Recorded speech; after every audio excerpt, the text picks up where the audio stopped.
देखिए आज हम इस फिनोमेना को समझेंगे, dispersion of white light through a glass prism क्या होता है। ठीक है, सबसे पहला ये जो फिनोमेना दिया था सर आइजैक न्यूटन ने दिया था। ठीक है, यानी ये ग्लास प्रिज्म के थ्रू लाइट का रिफ्रैक्शन करवाया था और फिर उसमें डिस्पर्जन हुआ था। ठीक है, तो ये फिनोमेना फर्स्ट किसके द्वारा गिवन था? आइजैक न्यूटन के द्वारा।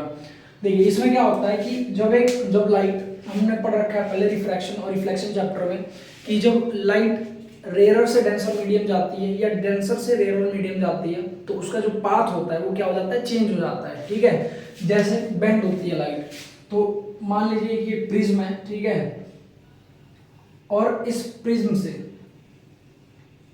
देखिए ये प्रिज्म है और प्रिज्म से जब व्हाइट लाइट पास होती है, ठीक है, अब ये प्रिज्म बना देते हैं यहाँ पे, ये बी सी, तो जब व्हाइट लाइट क्या होगी यहाँ से पास होगी, ये क्या है यहाँ पे? व्हाइट लाइट है और व्हाइट लाइट का सोर्स सनलाइट है। ठीक है, सनलाइट जैसे एग्जांपल में मान लेते हैं, तो देखिए सनलाइट व्हाइट लाइट यहां से जा रही है। ठीक है, तो व्हाइट लाइट जब जाती है प्रिज्म में एंटर करती है तो देखिए बाहर का जो मीडियम होता है वो क्या होता है? इस यहाँ पे जो डेंसिटी होती है वो क्या होती है? कम होती है। और डेंसिटी जब इस सॉलिड में एंटर करेगी तो डेंसिटी क्या हो जाएगी? ज्यादा हो जाएगी, यानी कि मीडियम क्या हो रहा है? चेंज हो रहा है। तो जब मीडियम चेंज होगा तो लाइट जो जा रही है इस पाथ में ऐसे सीधे, ये सीधे नहीं जाएगी, ये क्या होगी यहाँ पे? देखिए ये लाइट जो होगी ये सीधे नहीं जाएगी, ये सीधे ना जाके कैसे मुड़ जाएगी? यहाँ पे बेंड हो जाती है ऐसे। तो जब लाइट बेंड होती है ऐसे और फिर यहां से ऐसे, ये 7 पार्ट्स में क्या होती है? 7 कलर्स में डिवाइड होती है। ठीक है, और इन्हीं 7 कलर्स में जो डिवाइड होती है इनको हम क्या कहते हैं? डिस्पर्जन ऑफ लाइट कहते हैं। ठीक है, डिस्पर्जन ऑफ लाइट। तो ये कितने पार्ट में डिवाइड होती है? 7 पार्ट्स में। ठीक है, 7 पार्ट्स में डिवाइड होंगी यहाँ पे। और एक और एक बना लेते हैं, तो ये मान लेते हैं यहाँ पे 7 पार्ट्स में डिवाइड हुई। अब इनका 7 जो कलर होते हैं इनका नाम क्या होता है? किस पैटर्न में होते हैं ये? तो देखिए ये होते हैं विबग्योर के पैटर्न में, यानी कि इनका जो नाम होता है ऐसा हम इनको याद रख सकते हैं, V I B G Y, एक minute, V I B G Y O R, इसको कहते हैं विबग्योर। ठीक है, तो जब व्हाइट लाइट जो होती है स्प्लिट होती है 7 कलर ऑफ लाइट में, तो इस फिनोमेना को क्या कहा जाता है? डिस्पर्जन ऑफ लाइट कहा जाता है। ठीक है, डिस्पर्जन ऑफ लाइट। अब ये जो लाइट्स होती हैं इनका अपना डिफरेंट डिफरेंट क्या होता है? वेवलेंथ होता है। ठीक है, वेवलेंथ क्योंकि देखिए ये जो लाइट्स होती है ना, लाइट हमने पढ़ रखा है वैसे तो एक की रे होती है, लाइट रे, बट लाइट जो होती है वेव फॉर्म में भी क्या होती है? चलती है। तो वेव फॉर्म में मतलब जैसे इस टाइप से ऐसे, तो कई लाइट जो होती है इनका जो ये क्या होता है? वेवलेंथ बनता है। और वेवलेंथ बनता है किस हिसाब से? देखिए सबसे शॉर्टेस्ट वेवलेंथ है इसका, इसका जो वेवलेंथ है वो क्या है? सबसे शॉर्टेस्ट वेवलेंथ है, यानी सबसे कम वेवलेंथ होती है इसकी। ठीक है, और थोड़ी ये इस टाइप की बनती है ऐसे। ठीक है, ऐसे करके, और इसका जैसे जैसे ये लाइट ऊपर की ओर बढ़ती जाएगी यहाँ पे ऐसे डायरेक्शन में, तो इनका वेवलेंथ क्या होता जाएगा? इंक्रीज होता जाएगा। वेवलेंथ को हम डिनोट करते हैं किससे? लैम्डा से। ठीक है, तो सबसे ज्यादा जो मैक्सिमम वेवलेंथ होता है वो किस लाइट का होता है? मैक्सिमम वेवलेंथ, ठीक है, रेड कलर का होता है। तो जिसका मैक्सिमम वेवलेंथ होगा उसकी फ्रीक्वेंसी क्या होगी? बहुत कम होगी, यानी कि लोवेस्ट फ्रीक्वेंसी होगी इस लाइट की, लोवेस्ट फ्रीक्वेंसी। और इसकी क्या होगी? ग्रेटेस्ट फ्रीक्वेंसी, यानी लार्जेस्ट फ्रीक्वेंसी होगी इसकी।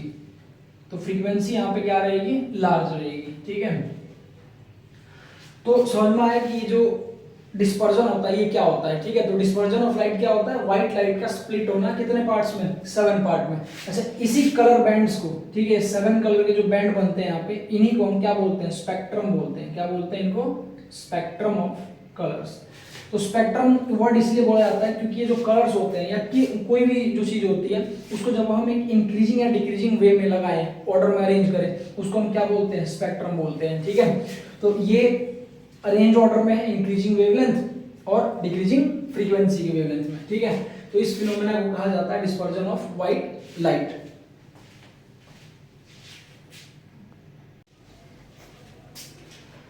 देखिए अब समझेंगे स्कैटरिंग फिनोमेना को, कि स्कैटरिंग फिनोमेना ऑफ लाइट क्या होता है। ठीक है, और इसी की वजह से जो स्काई का कलर होता है वो ब्लू अपीयर होता है, जो सन का कलर होता है सनसेट के टाइम पे, सनराइज के टाइम पे वो रेड अपीयर होता है। क्यों होता है, इन सब का हम रीजन हम जानेंगे, ठीक है। तो देखिए सबसे पहले समझते हैं स्कैटरिंग ऑफ लाइट क्या होता है। देखिए स्कैटरिंग ऑफ लाइट जो होता है, मतलब जो अभी हमने पढ़ा था कि विबग्योर, ठीक है, ये 7 कलर्स होते हैं व्हाइट लाइट के अंदर, विबग्योर, ठीक है। और इन सब का जो वेवलेंथ होता है, अभी पढ़ा था ना, वेवलेंथ जो होता है इसका वो क्या होता है, ऐसे इंक्रीजिंग ऑर्डर में होता है, वेवलेंथ जो होती है वो बढ़ती जाती है, ठीक है। और सबसे कम वेवलेंथ किसका होता है, वॉयलेट कलर का, ठीक है, लोवेस्ट वेवलेंथ। अब स्कैटरिंग क्या होता है, देखिए जैसे हमारे एटमॉस्फेयर में, ठीक है, हमारे एटमॉस्फेयर में क्या होते हैं, पार्टिकल्स होते हैं, ठीक है। पार्टिकल्स मींस की जो एयर होती है, ठीक है, एयर के अंदर पता ही है ऑक्सीजन, नाइट्रोजन वगैरह वगैरह बहुत सारी गैसेस होती हैं, ठीक है। तो ये क्या करते हैं, ये जो लाइट होता है इसको ना फैलाते हैं, ठीक है। जो पार्टिकल्स होते हैं एटमॉस्फेयर के अंदर, इन लाइट को क्या करते हैं, फैलाते हैं, छितराते हैं, यानी कि स्कैटरिंग करते हैं लाइट का। तो सबसे ज्यादा देखिए स्कैटरिंग ऑफ लाइट का एक ये फॉर्मूला, स्कैटरिंग ऑफ लाइट कि कौन सी लाइट जो होगी ना वो ज्यादा आसमान में फैलेगी, ठीक है। स्कैटरिंग ऑफ लाइट ये डायरेक्टली प्रोपोर्शनल होती है, सॉरी इनवर्सली प्रोपोर्शनल होती है लैम्डा की 4th पावर के। मतलब इसका मतलब क्या होता है कि देखिए जैसे जैसे ना वेवलेंथ क्या होगा, बढ़ेगा, वेवलेंथ अगर ये क्या हो रहा है, बढ़ेगा, तो स्कैटरिंग यानी कि लाइट का जो फैलना होगा वो क्या होगा, बहुत कम होगा, ठीक है। यानी कि जिस लाइट का वेवलेंथ क्या होगा, ज्यादा होगा, वो लाइट बहुत कम फैलेगी, ठीक है। और जिस लाइट का वेवलेंथ क्या होगा, कम होगा, वो क्या होगी, बहुत ज्यादा फैलेगी, ठीक है।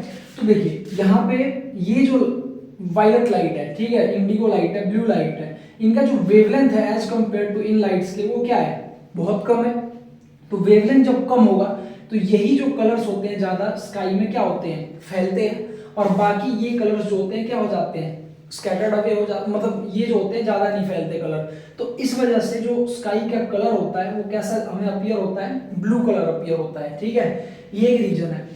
फिर देखिए जैसे जितनी ज्यादा डिस्टेंस, अब हम ये समझते हैं कि जो सन का कलर होता है सनराइज के टाइम पे और सनसेट के टाइम पे वो रेड क्यों अपीयर होता है। देखिए जैसे एग्जांपल हम बना लेते हैं, ये जैसे ये मान लीजिए अर्थ है, ठीक है, ये क्या हमारी अर्थ, तो ये जो अर्थ है, ठीक है, और मान लेते हैं हम यहाँ पे ये सन है, ठीक है।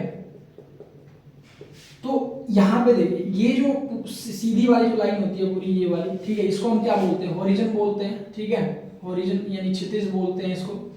तो यहाँ से देखिए जो डिस्टेंस होता है यहाँ से यहाँ तक का डिस्टेंस वो क्या होता है, बहुत ज्यादा होता है, ठीक है। और डिस्टेंस ज्यादा होगा, पार्टिकल्स क्या होंगे, और ज्यादा होंगे यहाँ पे, ठीक है, पार्टिकल्स क्या होंगे, और ज्यादा होंगे यहाँ से यहाँ तक में।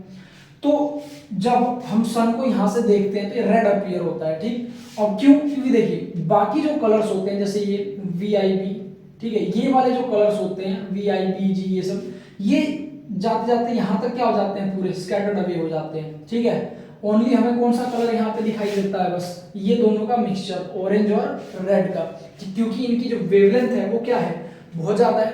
और जब वेवलेंथ ज्यादा होगी तो स्कैटरिंग यानी लाइट जो होगी कम फैलेगी। तो मतलब ये लाइट ज्यादा फैलती नहीं है और बाकी लाइट्स जो होती है क्या हो जाती है, फैल के आसमान में ऐसे हो जाती है, ठीक है। तो इस वजह से जो हमें कलर होता है सन का वो कैसा अपीयर होता है, रेड कलर अपीयर होता है, ठीक है। ये रीजन होता है, इसको कहते हैं स्कैटरिंग फिनोमेना, ठीक है, स्कैटरिंग ऑफ लाइट।